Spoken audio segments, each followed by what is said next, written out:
Hello and welcome everyone. My name is Cindy Specht, Executive Vice President of the Depression and Bipolar Support Alliance, the leading peer-directed national organization focusing on the two most prevalent mental health conditions, depression and bipolar disorder. Thank you for joining DBSA and our esteemed presenters for tonight's webinar, Treatment Choices, Options for Depression. Too often, individuals living with a mood disorder can feel like their fate and quality of life is in the hands of others, that they have no real choice in finding the best path for their treatment and ultimately their future. In reality, there are a number of choices that an individual can make that could have a significant impact on their treatment plan. The DBSA Treatment Choices 4-part webinar series explores how individuals can get back in the driver's seat on the road to wellness. Today's webinar, the third in this series, delves deeper into key areas of choice for adults living with depression and offers suggestions for working with your clinical team to align your treatment with your wellness goals. We will address each of the 4 wellness plan components introduced in our introductory Treatment Choices webinar: medical or biological treatments, talk therapy, support options, and lifestyle and personal strategies. Ultimately, the choices you make regarding each of these components will result in a wellness plan that is unique to you, and hopefully address goals that are most important to you. We will be accepting written questions throughout the webinar and providing answers during the Q&A session at the end of the webinar. To submit your question, type it into the questions box on your screen and hit enter on your keyboard or mouse, and then click on the submit button. Now it's my great pleasure to introduce our 2 esteemed presenters, Dr. Yvette Ludman and Dr. Andrew Nierenberg. Yvette is a clinical psychologist whose research is about learning to see patients as they see themselves and harnessing their unique motivations for achieving a healthier life. With a focus on outreach and personal-centered care, her work aims to improve treatment for common mental disorders and to motivate health-related behavioral change. With unique depth to experience, Dr. Ludman is an enthusiastic mentor to junior scientists, serves as a reviewer for more than 25 journals, and was a standing member of the National Institute of Mental Health Services Research Review Committee. She also holds joint appointments as an affiliate investigator at Fred Hutchinson Cancer Research Center and as an affiliate associate professor in psychiatry and behavioral sciences at the University of Washington. Andrew Nierenberg is a professor of psychiatry, Harvard Medical School, director of the Bipolar Research Program, and associate director of the Depression Clinical and Research Program, Massachusetts General Hospital. He attended the Albert Einstein College of Medicine of Yeshiva University, followed by a residency in psychiatry at New York University Bellevue Hospital, and then became a Robert Wood Johnson Clinical Scholar at Yale University. Dr. Nierenberg then ran one of the Affective Disorders Inpatient Units and the Affective Disorders Outpatient Unit at McLean Hospital in Belmont, Massachusetts. In 1992, he joined the Psychiatry Department at MGH. His primary interests are treatment-resistant depression, bipolar depression, and the longitudinal course of mood disorders. Dr. Nierenberg lectures nationally and internationally, teaches and supervises clinicians and researchers, maintains an active clinical practice, conducts clinical trials, and is on the editorial boards of multiple psychiatric journals. Thank you all for your patience with my tongue-tied today. And at this point, I would like to introduce you, and I'm very honored to introduce you to Dr. Andy Nierenberg. Hi, thank you so much, Cindy, and thank you all for being on this webinar this evening, depending on where you are. I'm going to be talking about treatment choices and also with an emphasis on shared decision-making. I think I don't have control of the slides, but could we have the next slide? If you can hold on just a, yep, I will do that. But at this point, Andy, you should be good if you want to test that out. Let's test that out. Oh, there we go. Okay. So part of the key to success is to have shared decision-making. And shared decision-making sounds like it's very simple and that it should be straightforward. But I think that many of you may not experience interactions with your caregivers and your clinicians as being, let's say, equivalent shared decision-making. So that there are ways to do it. There are some tricks about it that I'll go into. And fundamentally, the question is how can you work most effectively with your clinicians to be able to tailor create a treatment plan that addresses your own personal wellness goals. Now, part of it is that these days there is a less of a sort of parental-child relationship between a clinician and somebody who's getting their care, and it's really more of two adults standing shoulder to shoulder trying to solve a problem. So in that context, it's really important to ask questions. If you really don't understand exactly what's going on, if you feel that there are terms that are being used that you don't understand, if you feel that your doctor, your clinician is talking too fast, you can slow them down and just ask them, you want to make sure that you're understanding what they're saying.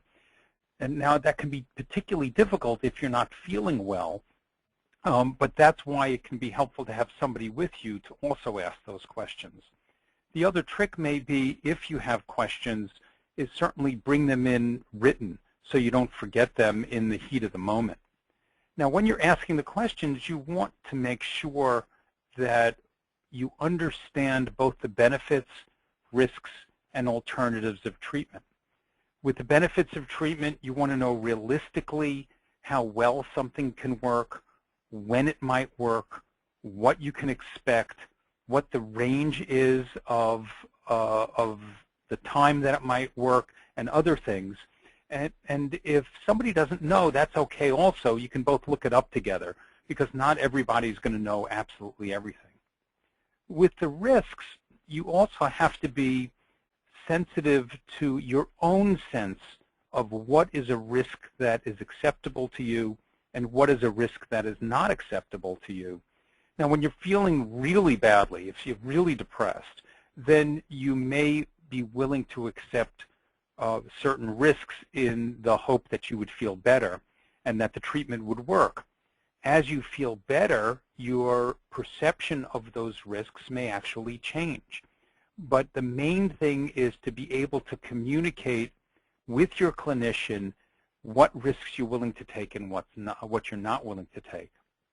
With alternatives, what you want to know is, well, if that's what you're suggesting, if it's just one thing, are there at least two other things that you would suggest that you could both make a joint decision about? Those are the alternatives. So with alternatives, if somebody tells you, this is the medication I want you to take, you can say, well, can you explain to me why this medication is the one that you think would be most helpful? And can you give me some potential alternatives and tell me what the benefits and risks are? Then what you can do is have some choices about what is reasonable within a range of particular options. For that, you want to know what the effectiveness is of the actual medications. And by effectiveness, you want to get a sense of how do the medications work in the real world. What should you really expect, not just from studies that are sort of removed from actual clinical care, but how does it work in the real world? The same with side effects. You want to get a sense of what are the side effects that are frequent and perhaps maybe a little troubling, and what are the side effects that can be dangerous but rare? And again, you may want to think carefully about how you assess risk, and you want to understand how your clinician assesses risk and thinks about it, because those things may be different. And then comes the tricky part. The tricky part is that within those ranges is to be able to negotiate.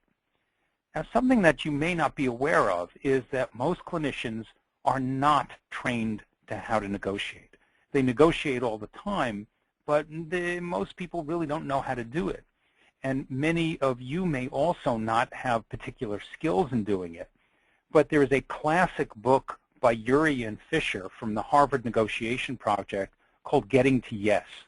And in Getting to Yes, it can give you a framework not only to negotiate with your clinician, but also to negotiate with anybody. And it does it in a very respectful way that has to do with standing shoulder to shoulder and having you both look at a problem and trying not to negotiate from a position, but instead both of you negotiate from an interest, so that if your clinician has a position that this is what you have to take, you can say, well, just wait a minute, I think we're both interested in me getting better, and how can we go about that in a way that would make sense? Now, some people may be shy or timid in terms of being assertive about it, but I think you'll have a better experience with your clinicians if you get into this respectful negotiation back and forth. And you can challenge their decisions that they might make, and also even challenge the process that you want to be an active participant in that. So I recommend, if you can, to read Getting to Yes and some of the other books by Uri and Fisher. There's also Getting Past No, which is also pretty good, but it tells you a little bit about how you can get by through difficult negotiations. So these are really the hearts of the things that can help you have a shared decision-making relationship with your clinicians. You ask questions, make sure you have choices, and then try to negotiate around things. See if, okay, I'm willing to do this, I'm not willing to do that. Can we perhaps do this for a limited period of time, and if it's not working, can we do something else? Or if I experience this particular side effect that I don't want to experience, what can we do about it? And then can we talk about alternatives if there's nothing we can do about it in particular? So the other plan component of this is medical or biological, and there are key decision points in it. Now, there are over 25 antidepressants that are on the market, and they're essentially differentiated mostly by the side effects, although there are a couple of exceptions to that, where there are some that seem to work better than others, and I'll talk about that in a moment. So the first thing is, should you take medication at all? And what are the indications for medication? What's the evidence for it? How does it compare to alternatives? And it's not as clear as one may think, but there is a question about severity. And if your depression is severe, you still have the option of doing antidepressants alone, some evidence-based psychotherapy alone, or the combination together. Now, there are some people who do much better with antidepressants. There are other people who do much better with psychotherapy, and then there are other people who do better with the combination. Now, it would be nice if we really had a clear guideline for who should take antidepressants, who should get psychotherapy, who should get both. But we don't really have very clear guidelines, although some of the research suggests that particularly people who've had trauma in their childhood should definitely get psychotherapy, either with antidepressants or psychotherapy alone. Those who have no particular trauma or trauma history, the antidepressants seem to do better, not necessarily with psychotherapy. There's also some data that if you have anxiety along with the depression, psychotherapy should also be a component in it. Now, the other thing is the question, have I been depressed before? Depression can be recurrent, and the strongest data for the effectiveness of antidepressants is that they prevent recurrence or they prevent the depression from coming back. About 50% of people will have recurrent depression, and that if they've had 3 or more episodes in their lifetime, well, there's about a 90% chance that they can have at least 1 more episode. And virtually every study that has looked at the preventative side of antidepressants show that antidepressants continued are better than placebo in preventing recurrence. Now, with psychotherapy, that also can prevent recurrence, and there are some studies that even look at psychotherapy after medications are stopped, and the psychotherapy also can help tremendously in preventing it.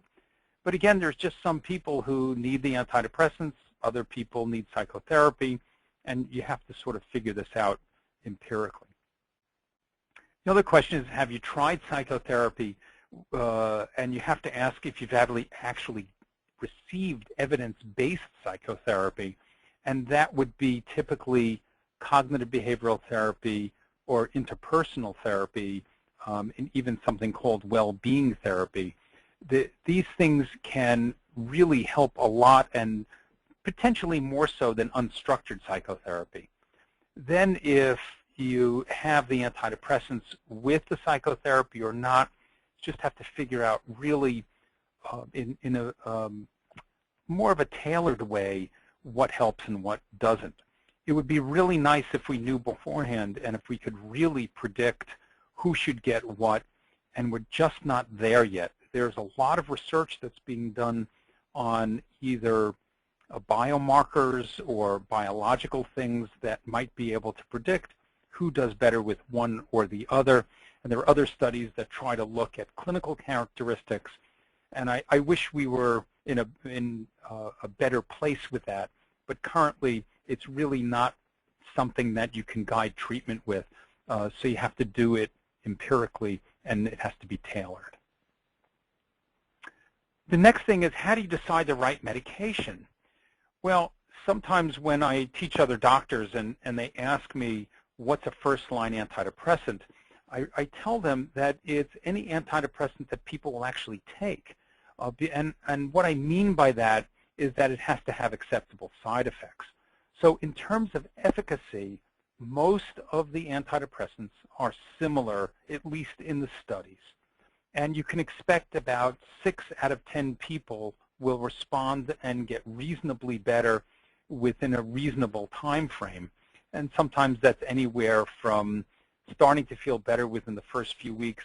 Sometimes it can take up to 4 to 6 weeks, sometimes even a little bit longer. But about 6 out of 10 people will respond. About 3 out of the 10 people will have what's called a remission and will have a very good response called remission, or virtually all the way better. The side effects are highly variable, so you need to ask, what are the most frequent side effects? What's the most serious? What can you really expect? And then there are the few medications that seem to work better than the others, but they also have the burden of more side effects. One are the old monoamine oxidase inhibitors. That would include things like parnate or tranylcypromine, or Nardil or phenelzine. Those sort of things, as some of you may know, require a special diet, and that if you eat the wrong things, or if you take things like cold medications, you could have a sudden increase in blood pressure that can be quite dangerous. So there's a big hassle factor in taking the monoamine oxidase inhibitors, but for reasons not entirely clear, they sometimes work when nothing else works. And people who are experienced in using these find time and time again some people do better. The other medication is clomipramine or Nafranil, also a burden of a lot of side effects, but it's one of the only medications in head-to-head actually was better than the SSRIs like citalopram or paroxetine. So how do you evaluate the benefits and side effects to be sure your medication aligns with your wellness goals? Well, that's where you get back to negotiation. And that's where you have to look at negotiating what side effects would be acceptable to you. There are some people who are very sensitive to the weight gain problems that can happen, and that can be mitigated somewhat with exercise and being careful about diet. Sometimes that's possible, sometimes not. Many of the medications have sexual dysfunction. That's also something that you should feel free to talk openly with your clinician and find out if there are things that might help that. You should also understand the short and long-term risks, both safety, and there's something called the metabolic syndrome, which can commonly happen, especially with some of the second-generation antipsychotics that are approved for the treatment of treatment-resistant depression. So those are things like Abilify or aripiprazole or Seroquel, also known as quetiapine. The metabolic syndrome is weight gain, an increase in blood pressure, increase in lipids, in fats in your blood, and also you can be prone to get diabetes with that. So you really have to understand that, watch it, manage it, and negotiate around it. That's the same thing with knowing possible remedies for side effects. Some of the medications may cause fatigue and insomnia, and you have to know what might be reasonable in terms of managing those. Now, how long should you try a medication to know if it's helping? I mentioned earlier in the short term, sometimes you can feel better within the first few weeks, but usually you'll have some response within 6 to 12 weeks. Now, that's a long time. And usually if somebody has no improvement whatsoever within the first 4 weeks or so, it's unlikely that it's really going to work. It's not like people are not responding at all, and then all of a sudden they respond. Usually it's a gradual onset of it. So again, this is something you should make sure that you're seeing your clinician often enough and communicating with them. And also you should be able to track your progress with some widely available self-rated tools, and DBSA also has some of those. In the long term, somebody should stay on the medication at least 6 months after the response to prevent it from coming back, and longer if you've had greater than 3 depressive episodes in your lifetime. As I mentioned earlier, there's about a 90% chance that somebody might get another depression if they've had 3 depressions before. Now, there's uncertainty if you've had multiple other problems and other psychiatric things and under considerable stress for other reasons. Sometimes it can take longer to respond, and some benefit better than none.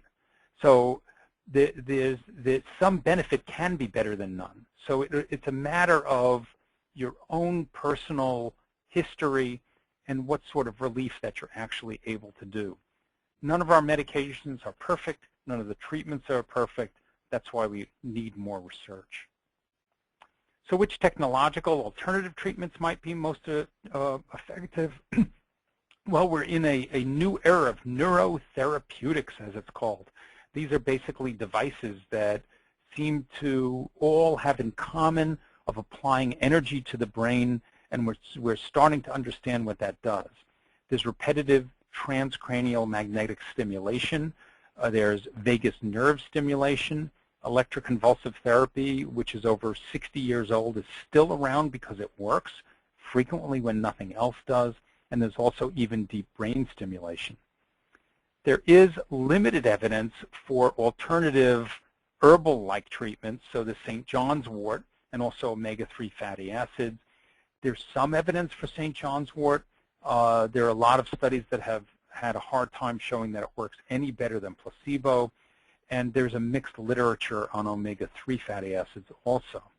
There's more evidence for S-adenosylmethionine, also known as SAMe, and L-methylfolate in terms of either an adjunct or even sometimes alone, especially S-adenosylmethionine. Let's go to the next one here. Okay. So I think I'm going to hand it over to my colleague. Hello, everybody. This is Yvette Budman, and I'm wishing you a lovely evening from Seattle, Washington. I'm going to talk a little bit today about talk therapy or psychotherapy. Let me see if I can get this going here. Okay, why would somebody consider psychotherapy?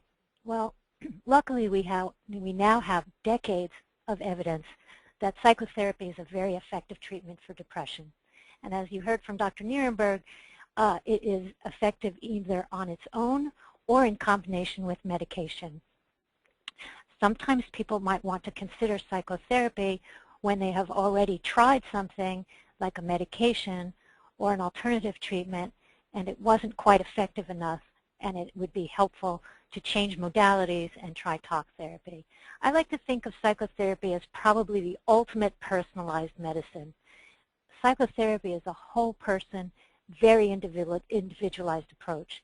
Each of us is a unique product of our experience, our genes, our upbringing, our circumstance, our social environment, and we are all unique in our own unique ways. And psychotherapy is the kind of the most malleable treatment to meet a person wherever they are from their own circumstance, experience, and genetic makeup. Now, the other reason why psychotherapy is good is because depression rarely travels alone. And what I mean by that is most of us who have experienced depression also experience things like anxiety, have issues around substance abuse, and maybe other chronic medical conditions that are don't put us all into one box. So I don't usually consider myself as someone who has a cold and only think about having a cold, or having depression and only think about having depression. But I think about, what does Yvette Ludman have? Today I feel crappy and fatigued. That's the combination of everything that I am experiencing. And psychotherapy is a way to kind of address the totality of a person. All right, I'm blabbing too much here.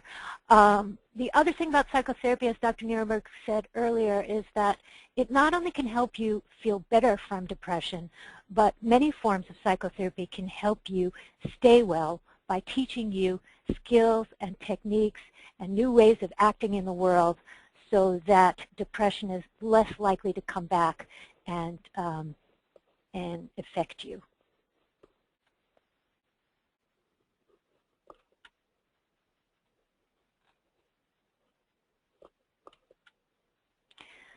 Okay, so how is psychotherapy supposed to help me? Well, psychotherapy helps in a variety of different ways. My favorite thing to think about is the idea of envisioning the possibility of a better future. When someone is depressed, it's very, very hard to feel like things are ever going to be different.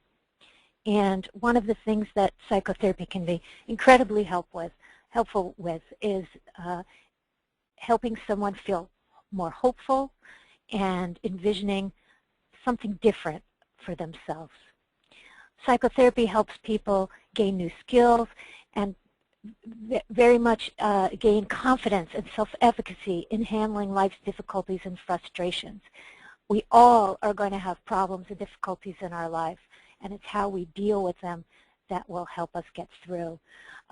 Psychotherapy helps with a sense of control and what's called agency, or ability to shape your own story in the world, to have a sense of mastery and self-control over what happens to you. And psychotherapy is particularly helpful for improving relationships and one's functioning at work and play when one has been depressed. The most common types of psychotherapy interventions that have been studied for depression, as was mentioned earlier, cognitive behavioral therapy is probably number one. We have the most evidence that that is effective for depression, and that's probably because it's been the most studied. It's been around a long time and is in many different flavors quite effective for depression. Another offshoot of cognitive behavioral therapy is something called behavioral or behavioral activation therapy, and I'll talk a little bit more about that in a minute. The third that's been studied a tremendous amount and shown to be effective is interpersonal therapy. Another one that you may or may not have heard of is called problem-solving therapy. And then there's some newer therapies, as you heard earlier, well-being therapy, and something called mindfulness-based therapy. One of the wonderful things about talk therapy is we now have evidence that talk therapy can be delivered effectively in a variety of different modalities. So there's individual or one-on-one, where someone is talking with a therapist alone. It can be delivered in groups, which are often very helpful to hear and learn from the experience of other people. It can be delivered by telephone, and it can be delivered over the internet or even mobile devices, when it's therapist supported. So what are the core strategies for each of these depression-specific psychotherapies? For cognitive behavioral therapy, the core strategy is breaking a pattern of negative thinking. So it's examining and shifting how you think about yourself, how you think about other people, and how you think about experiences. And when you make those shifts, it changes how you act in the world and how you feel. Behavioral or behavioral activation therapy is really a step-by-step setting of motions in place to add enjoyable and mastery activities that improve someone's mood and their functioning in the world. Interpersonal therapy is addressing interpersonal difficulties such as grief and loss, difficulty with transitioning to a new role, and conflicts with other people, and it's addressing those difficulties that improves relationships and mood. Problem-solving therapy is a skill-based treatment where someone learns to break apart and systematically solve problems, and therefore improving a feeling of control over their world, improving self-confidence, and improving mood. Now, they probably all sound kind of like they slip into each other, and that's because they do. If I put you in a room with a therapist providing any of those types of treatments, it might take you a few minutes before you figure out which one is actually occurring, because the commonalities are probably greater than the differences. So number one, psychotherapy is wonderfully collaborative and empowering. You heard a little bit more about negotiating a collaborative relationship with your clinician. I think of psychotherapy as something that is inherently collaborative and empowering. And what that means is the job of a psychotherapist is to not necessarily make you feel better, but to help you become the solution to your own problems and be the person who can make your own difference in the world. It's an active treatment, all of them, rather than passive. And what that means is that they're kind of hard work. While there may not be any difficult side effects of psychotherapy, there are some drawbacks, and most of them are time, effort, and the amount of out-of-session practice that someone has to do. So all of the common talk therapies for depression focus on learning new things and practicing and application in real life. I like to use the metaphor of Weight Watchers. Those of you who have ever been in a weight loss program, Weight Watchers has a meeting once a week where you learn some new skills. But how much weight do you actually lose during that hour? Not very much. It's what you learn and apply to your real life outside of the Weight Watchers that helps you lose weight. And it's just so much the same thing for psychotherapy. Another commonality is promotion of self-care and a greater whole person approach. And very specific planning to prevent recurrence and relapse. The differences really are in the starting point and the emphases. For example, a behavioral activation therapist might start by helping someone take small steps to stop avoiding something that they've been doing, or to have some social activity with friends, versus a cognitive therapist who might start with examining thoughts that happen to someone during the day.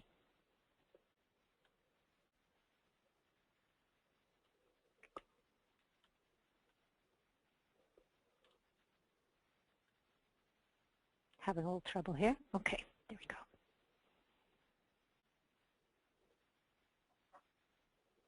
I'll turn it back over to Dr. Nierenberg. Great. Well, thanks so much. That's really a wonderful summary of the psychotherapy. I'm going to be shifting over to support mechanisms. And this is always challenging. These thoughts I've borrowed from my good colleague Joe Calabrese. They're just such central questions that people have to struggle with. So what do you do if you feel like your family is just not as supportive as they could be?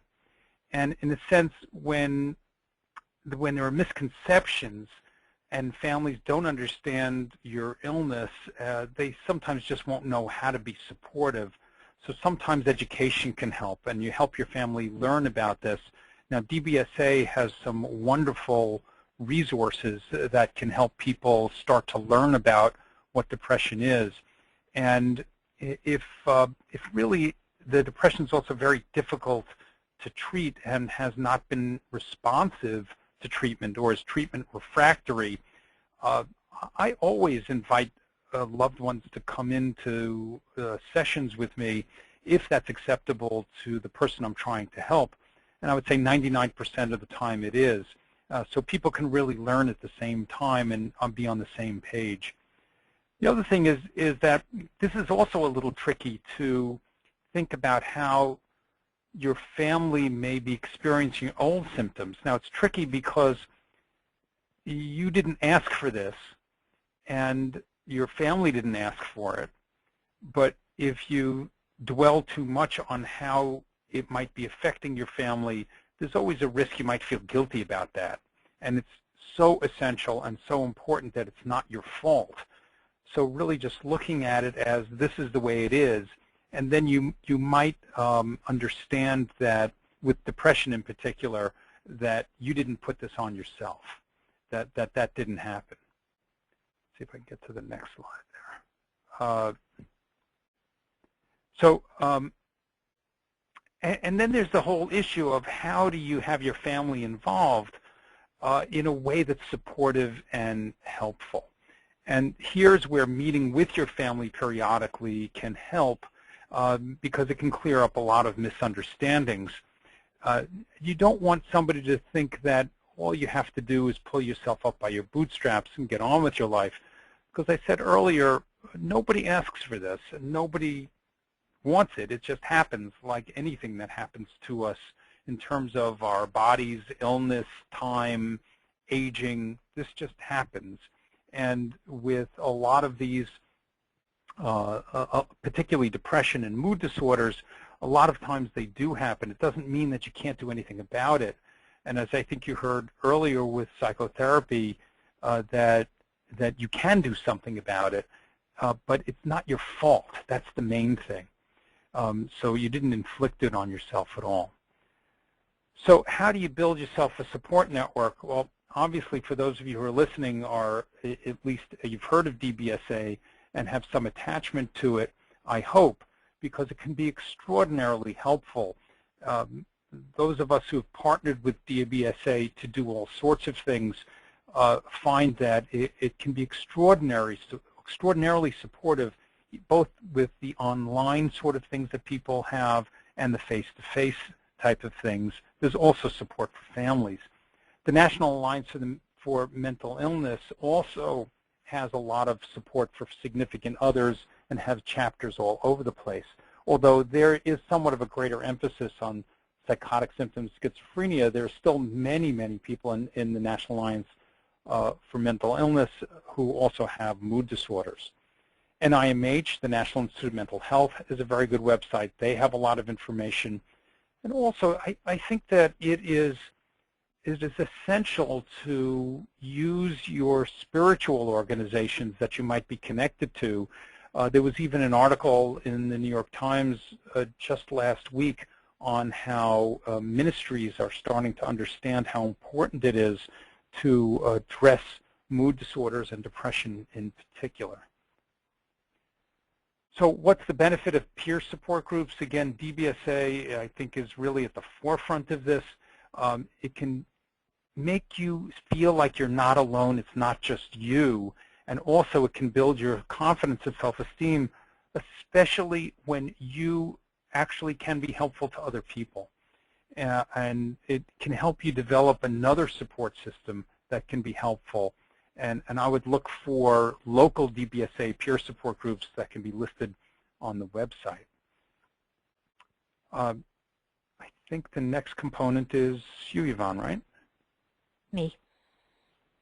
Yes, I'm going to talk a little bit about personal wellness strategies. Excuse me, let me have a sip of water here. So what do we know about what works in terms of wellness strategies? Well, probably the #1 most researched self-care strategy is exercise. And in particular, a combination of both aerobic, which are also known as cardio exercise, and resistance or weight training. It's kind of a dose response in that the higher number of days a week that someone exercises, the more likely it has to have a beneficial impact on depressive symptoms. There's also some evidence that mindful activities such as yoga and Tai Chi are also helpful mood elevators and may be very helpful self-care strategy for depression. There's also some evidence that exercise or activity in nature is particularly helpful for depression, and combined with social physical activity in nature might be even extra beneficial. We also know that relaxation and relaxation skills have been proven to help with depression, particularly when it comes along with its unwanted co-traveler of anxiety. We know that sleep skills, or sleep hygiene as it's often known, which I think is a funny phrase, meaning practicing good regulation of your sleep and making sure you have enough sleep in a regular schedule is very helpful at helping reduce depressive symptoms. Also, being engaged in things that are meaningful and our social activities are incredibly helpful. And what I mean by that is everything from enjoying a hobby to spiritual engagement in a church, a synagogue, or another spiritual organization. Also, there's pretty good evidence for mindfulness and meditative practice.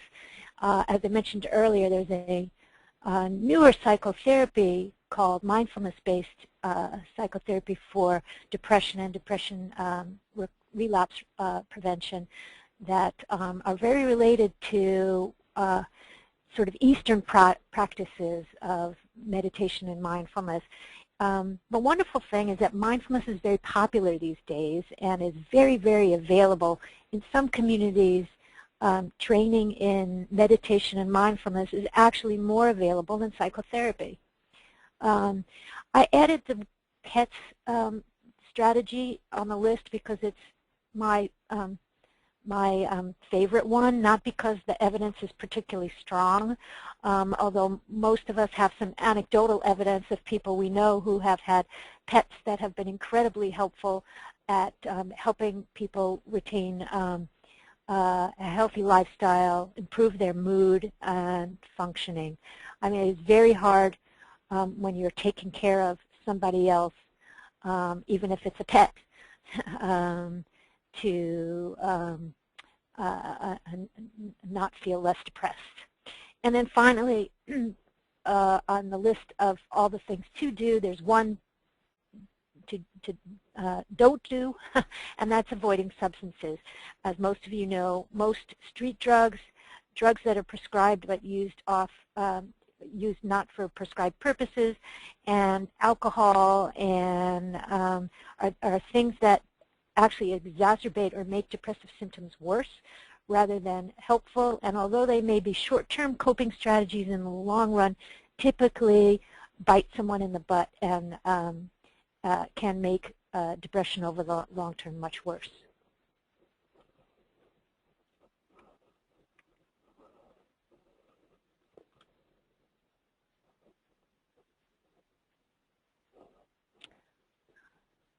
Okay, so are certain personal wellness strategies as effective as medication or therapy?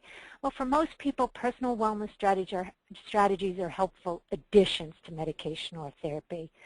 They're particularly helpful for maintaining gains over time that someone has made if they've been taking medication or have participated in psychotherapy. The strongest evidence are for things such as physical activity and exercise, as I mentioned, guided self-help, which is basically psychotherapy principles and practices that you learn on your own, either through a book or online, and regular meaningful activity, particularly social activities. This is particularly effective for older adults who have depression often related to isolation and loneliness, but all of us can benefit from social activities for our personal wellness.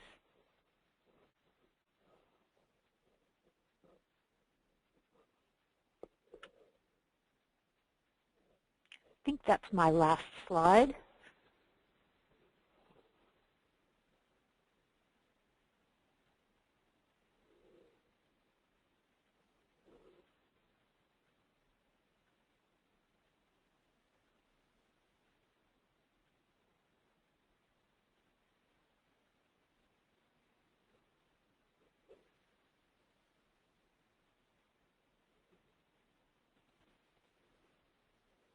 Cindy, are you there?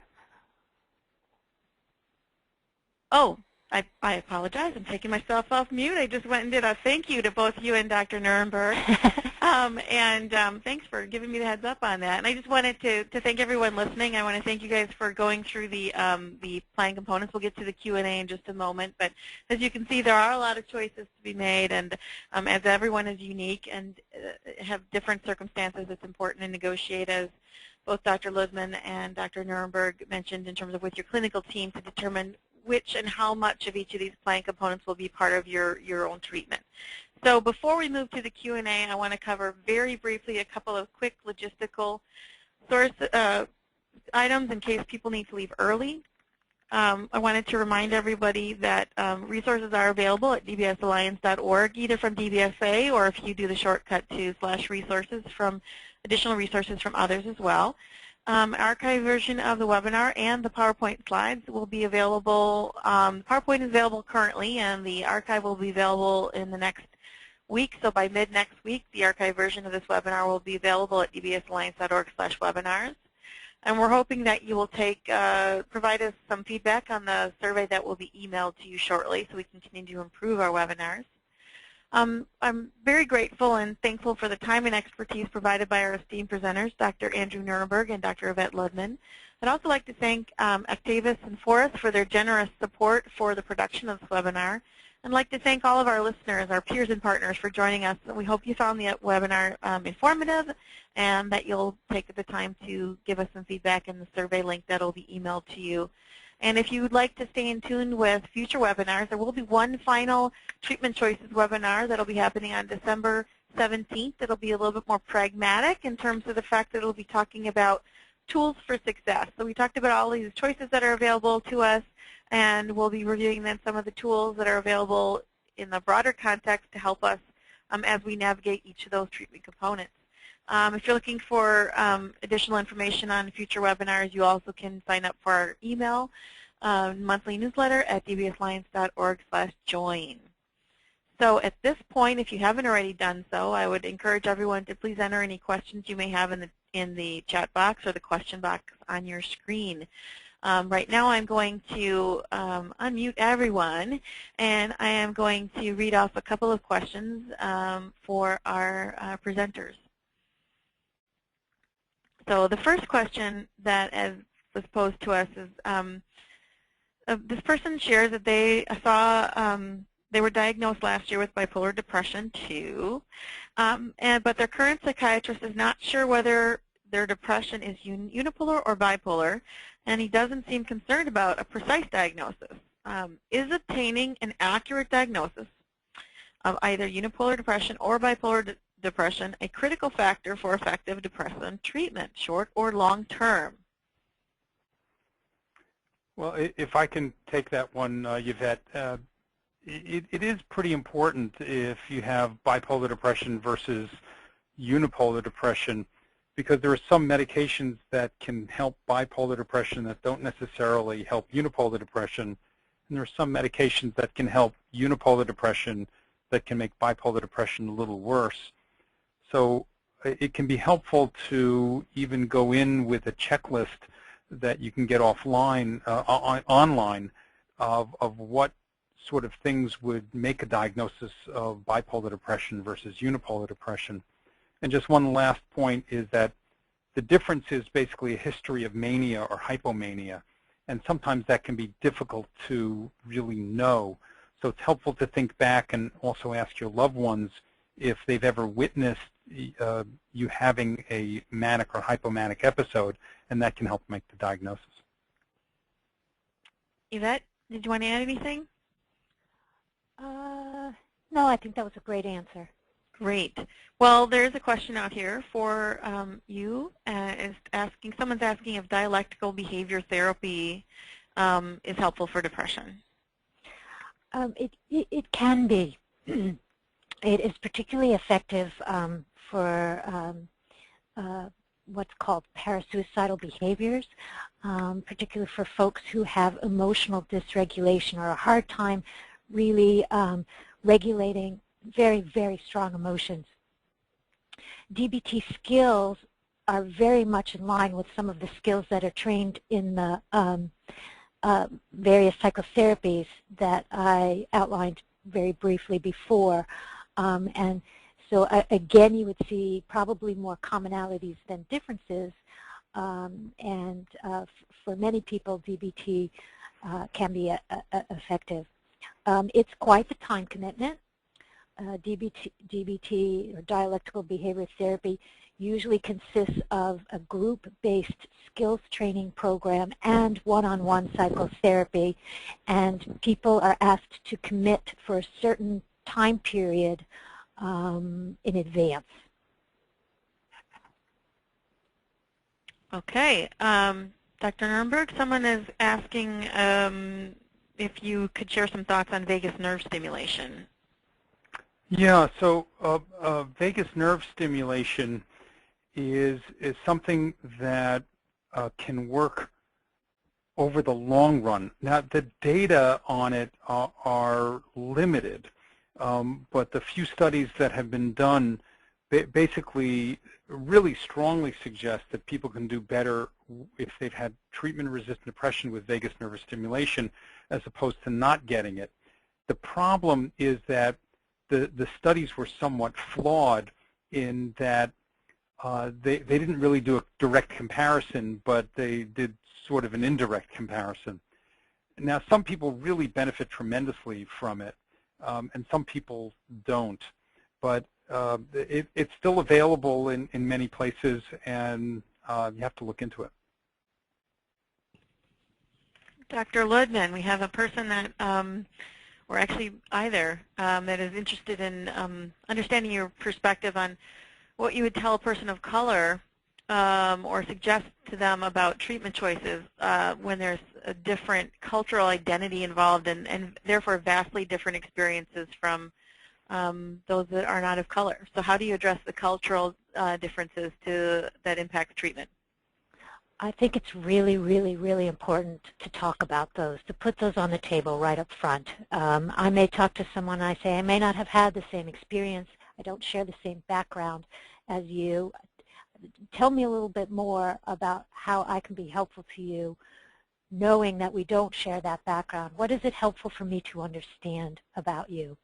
I think those conversations really need to take place to create an atmosphere of trust and a relationship in which growth and potential can really be realized. There is some evidence, actually it's contradictory evidence, about whether having a provider who is of the same race, ethnicity, or background as you makes a difference. I think it's a very individual thing for folks, but I would recommend everybody to make sure that that is part of a discussion in the same way that when you want to find a therapist, you would not necessarily want to commit until you can make sure that you feel comfortable bridging a person-to-person gap. Okay, this question I think is particularly interesting given the fact that the mood disorders seem to run on such a wide spectrum in terms of between depression and bipolar disorder, where the person asks whether or not antidepressants are effective in treating bipolar depression, and or what is the impact of antidepressants as far as triggering mania? So antidepressants can trigger mania even in the presence of mood stabilizers that can prevent mania in some people. So some people are vulnerable to that, some people are not. Some of the studies show that there's really no particular increased risk if you've never been kicked into mania before with previous exposure to antidepressants. The evidence for antidepressants working in bipolar depression is really extremely limited, and that the International Society for Bipolar Disorder published in the American Journal last year that by and large it doesn't look like it really works any better than placebo for most people. For those of us who've been in the field for decades, there may be a subpopulation where they're clearly helped by it, but most people will try other things before they get to an antidepressant. So the bottom line, not a lot of data, probably doesn't do a lot of harm if given with a mood stabilizer. Evidence is limited that it's any better than placebo. Cindy, if I may go back and just make one more point to the prior question about people who have different cultural and racial backgrounds. I do want to say that the evidence in psychotherapy is very strong that these types of treatments are equally effective across different ethnic and racial groups, and in fact there's some evidence that psychotherapy is even more effective for people of color. Thank you for that additional information. We have someone now that asked the question. Sorry, let me put this on. It'll be easier to hear me in terms of this question. Someone also is asking the question if you could do a comparison between humanistic therapies and others such as psychodynamic or CBT. What's proven to be more effective for depression? Well, CBT has been proven to be more effective, but again, it's kind of a little complicated story because there's been more studies about it. There have been, fewer evidence-based reports of humanistic or psychodynamic psychotherapy, but these traditions have a very long history as well, and I think for some people can be very beneficial. But I wouldn't put them up there with the top 2 or 3 or even top 6 things we have evidence for. And one person wanted to find out, when you're talking about there's evidence for that, what are the evidence in terms of that that you're referring to in terms of that? Is it clinical studies or where does that come from? Yeah, clinical studies is what I'm referring to, sort of the gold standard randomized control trials with folks. And part of it is that many of the psychotherapies like CBT have come out of academic environments where there are very strong cultures of research and randomized control trials, clinical trials. And some of the other psychotherapies sort of predate that sort of scientific method of looking at psychotherapy. So, there's a lot more we need to know. Okay, I think we only have like another minute or two, so I wanted to kind of end with a really great question from someone, and if you guys could both address this. It talks about, it's from somebody that have obviously been living with a mood disorder for their entire life so far, and they were just asking what does getting well look like? Should there be expectation of absence of medication? Just that it's contained with a use of a cocktail of medications, or I would even throw into the mix complete remission. So I think with persistent treatment, with very thoughtful attention to other problems that somebody might have, that frequently there's a really good chance that you can get all the way better. And that both, as I mentioned earlier, and I would agree with you, Yvette, that if you combine these things, there's really, for many people, it's extremely helpful. So I think wellness could look at not just the absence of depression, but really the presence of all of the positive things, of enthusiasm, of joy, of purpose in life, of meaningful relationships and things like that. Yeah, I totally agree. I love the concept of recovery and what that looks like for most people is having a full life despite sometimes having some minimal amount of symptoms.